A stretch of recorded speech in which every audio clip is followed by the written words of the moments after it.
Welcome to the Real News Network. I'm Dharna Noor. University students in South Africa clashed with the police on Tuesday while demonstrating for the elimination of university tuition. The protests have been going on for several weeks now, and Wits University in Johannesburg has suspended classes until October 10th. The student protests are taking place in a context of increasing frustration with the ANC-led government of President Jacob Zuma because of persistent inequality and high unemployment in South Africa. Now joining us to talk about the student protests in South Africa is Patrick Bond. He joins us from Johannesburg, where he's a professor of political economy at Wits University. He's also co-author of the book South Africa, The Present as History, and co-editor of the book BRICS, An Anti-Capitalist Critique. Thanks so much for joining us. Great to be with you, Dharna. So Patrick, student protests at South Africa's university have been, as I said, going on for several weeks now. Give us a brief rundown as to what the protests are about, what the students are demanding, and what has happened so far. Yes, Dharna, the big demand, fees must fall.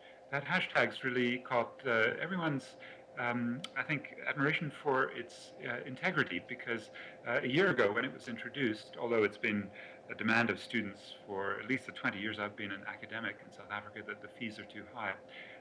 For example, although it may surprise anyone in the United States, the most prestigious university, Cape Town, has a typical fee of about $3,000 per year for an undergraduate year, just for the tuition. But that's risen very high, and in relation to the ability of ordinary people to pay. And as the universities became less the racial enclaves of whites and of elites, and more working class and lower middle class kids were allowed to enter, the shortages, especially from very weak credit student loan system, and then the persistent above inflation increases really drove the protests, partly when the kids dropped out of school because of inability to finance it, but then in acting in a collective way to demand a free education. So last year was a critical year when this movement really became a national and incredibly vibrant movement, because a year ago they demanded that the fees be frozen instead of the 8 to 10% annual increase.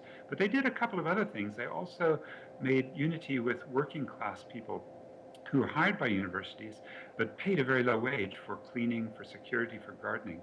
These were workers who used to work for the university, and they were outsourced. And so the unique moment for students in even the prestigious universities to make an alliance with the workers and say, hey, those are our parents, and the workers said, no, those are our kids, and to have that sense of cross-class unity. And they won first 0% fee last year, and they won also the insourcing of these workers, and in many cases a 3 to 4 times increase on their monthly salary. And that's extraordinary because it required them to go to the national level, and that's what's the big dilemma now. How do they do that? How do they march on Parliament against the finance minister when he gives a budget speech, as they did last year? Can they march on the national ruling party, the African National Congress, as they did last year? And then can they march on the President's House in Pretoria? And these are in 3 different cities, Cape Town, Pretoria, Johannesburg, and each of these campuses, 16 out of the 26 universities, are shut down, the students in some cases being tossed off. They're still waiting to know, should they move their campus protests up again to the national scale?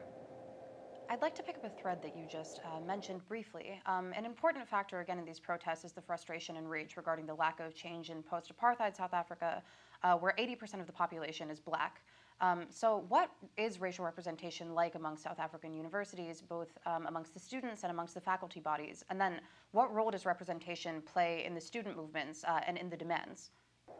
Well, it's a very deracialized university community at the lower level. Certainly the lower paid workers and even the lecturers, the early career academics are predominantly Black, and the students are well over majority Black in every university. At Witwatersrand, where I teach, Wits, it's about 77% Black. That doesn't apply, though, to the higher echelons, because the skills, the traditional PhDs and professorships, all of the higher skilled positions, have been privileged for white people like myself.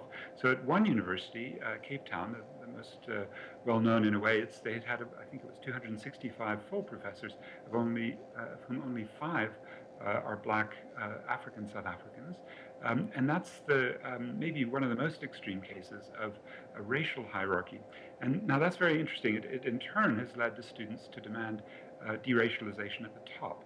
And that includes a demand for decolonizing the university. And it began when Cecil Rhodes' statue was pulled down at University of Cape Town about a year and a half ago. That was a great moment for those demanding that these universities acknowledge the reproduction of elite power that they're deeply implicated in, including having statues of mass murderers and genocidaires like Cecil Rhodes in pride of place. It was his land that UCT stands on.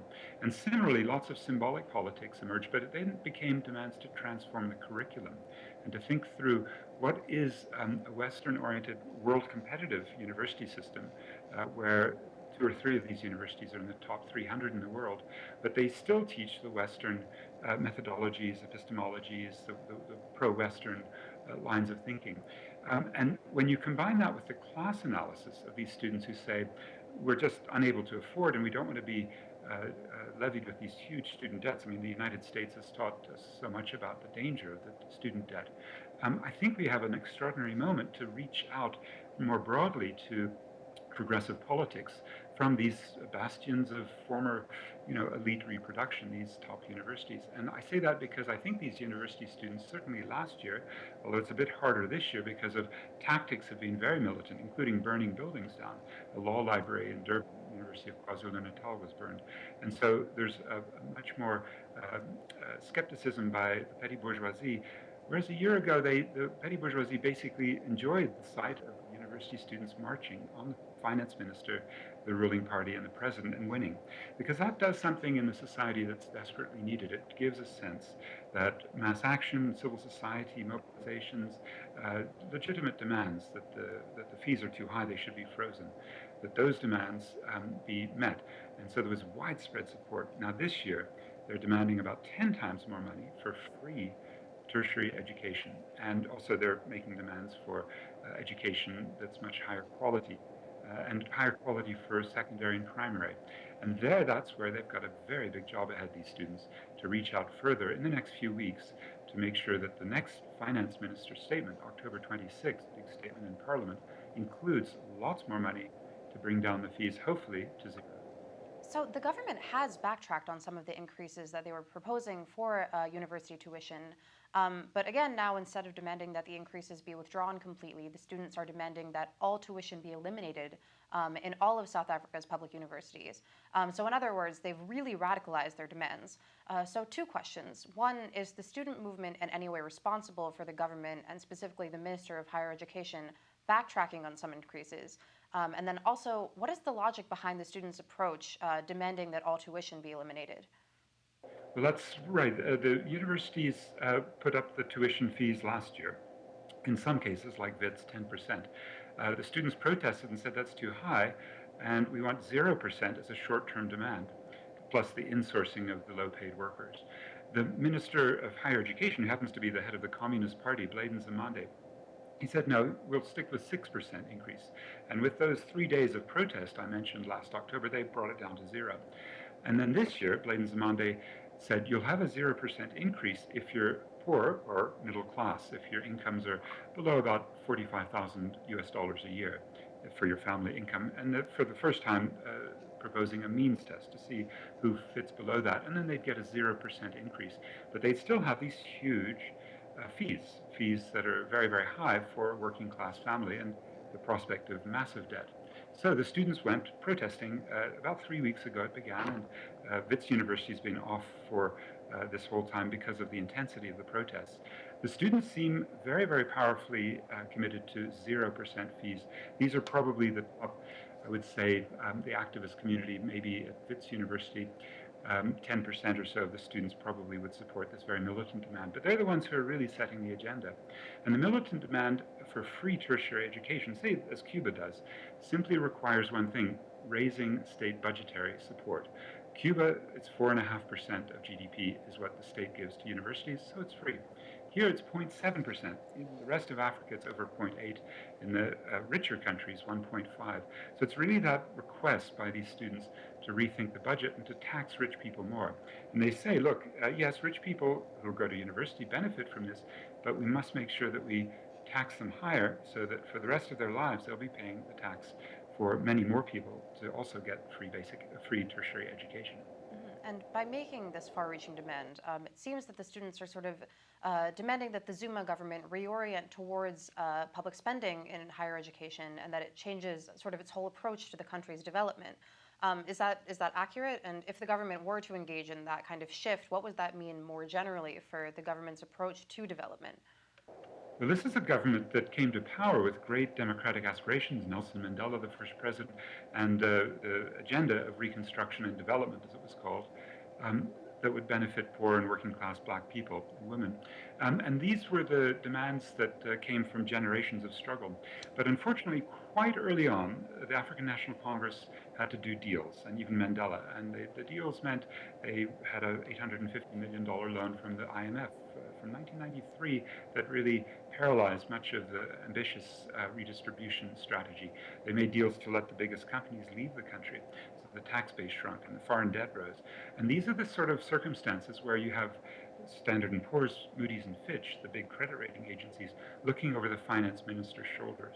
So it seems to me it would make sense for the finance minister to finally say, if he had the guts, his name's Pravin Gordhan, he once taught me Marxism in the Gandhi settlement in Durban, about 33 years ago.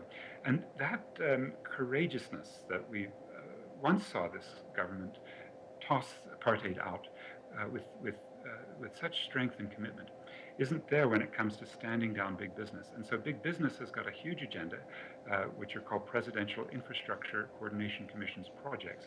And they're basically fossil fuel extraction projects. 18 billion tons of coal is the first priority, and it'll cost about $40 billion. There's a $100 billion nuclear build program. There's a huge dig out port for petrochemical and shipping expansion. Some of these have had to be put on hold, and there's lots of contestation, but that's where the big money is compared to the $4 billion that the students want to get the free basic or free tertiary education. And I think that is indeed the struggle ahead. It's whether a big bloc lining up like big financiers who don't want to see the budget deficit rise, big minerals companies, smelters who want very, very cheap state-subsidized transport and cheap electricity. They get about the cheapest in the world.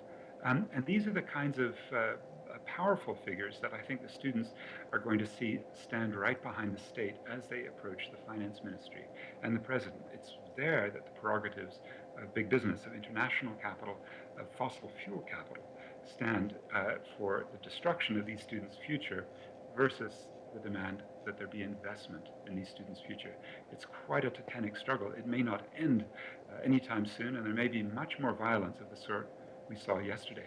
But it's the kind of struggle that ensures that this country will remain at the cutting edge of progressive politics. And talk more about the reaction. I mean, judging by the amount of repression, just the sheer amount of violence against these protests, it seems that the government is genuinely afraid of this movement. So why is this? What exactly have the student protesters picked up? What's being challenged? The main thing that the students have done is win victories last year and gain confidence. And the government has two kinds of reactions. One has been a divide and conquer strategy where the allied groups, and I'm thinking particularly the ANC Youth League, very much in favor of government, although opposed to the higher education minister because he's a communist and there's friction there. And then you've got the SASCO, the South African Students' Congress, mostly running the University Student Representative Council. So the student governments are relatively pro-government. And yet this huge upsurge of independent progressive students and the students becoming more and more radicalized, the more they realize that with divide and conquer not working, the state has the monopoly on violence. Well, the kids throw bricks back. They've been breaking windows. They've used fire. In University of KwaZulu-Natal, they even used excrement, a kind of very, very extreme tactic in a place like South Africa when you use your bodily functions to protest. So we're seeing an escalation, and there haven't been any deaths in these struggles. There was a cleaner at Wits University who passed away a couple of days ago because of the inhalation of fire extinguisher fumes during one of the protests. So we've already begun to see how life and death this struggle will be. The state is pulling out all stops. I mean, really, they're threatening that the state intelligence is going to be monitoring everything. And they're doing that partly because they believe, and it's in their interest to say, that there's a so-called third force, and they can build up a big conspiracy theory to say international agencies, and they've often accused the CIA of being involved in these things. We have a tendency to expect from them talk left to walk right, and they will, as Frantz Fanon predicted, they will use all sorts of nationalist rhetoric to justify attacks on these dissenters. I think we'll see more of that, and particularly because the trade unions this last week were also named as the most militant trade union body in the world. They've just had a split, but the split pushes the trade unions to the left. That World Economic Forum survey in the Global Competitiveness Report, the South African workers have won 5 times in a row. And about a month ago, the police issued its annual report on protests. Violent protests were up to a record high, about 3,300 last year, so nearly 10 a day. And these are the kinds of protests that the police really have been using high technology to try to come in and squash, and that includes the sorts of stun grenades and tear gas, but I think also listening devices, and we're going to see much more of a repressive state, similar to some of the others in the BRICS group. I mean, India and Brazil also showing with China and Russia more repression against their citizens as they stand up for their rights. Patrick Bond is a professor of political economy at Wits University. He's joining us from Johannesburg. Thanks so much for talking to us today, Patrick. Thank you very much. Great to be with you, Darna. And thank you for joining us on the Real News Network.